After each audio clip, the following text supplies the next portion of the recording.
publicly. Let everybody know that it isn't solved. For more than 30 years, Angeline Consolino has been waiting for answers about what happened that night.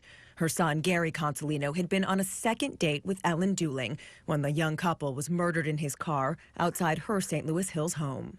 He was taking her home, parked in front of the house, and that's when it happened. He didn't even turn off the ignition.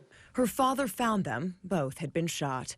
And to this day, neither family knows why. Who do you talk to if nobody comes forward?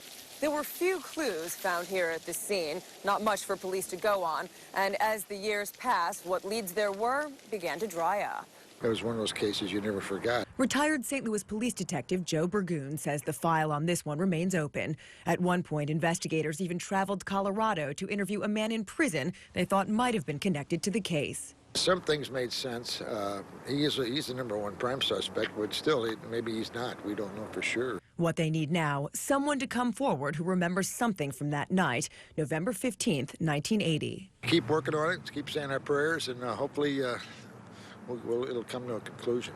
Angeline Consolino says she's tired of waiting, and at 86 years old, she's running out of time. She says she'd love to find the suspect herself. Well, give me a bag and I'll go over there and crack them in the head. She believes even after all this time, it's not too late for justice.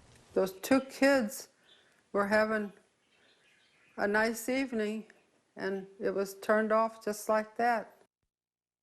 Investigators received tips on this case as recently as last summer. They ask anyone with fresh information to call St. Louis Police or Crime Stoppers at 866-371-TIPS.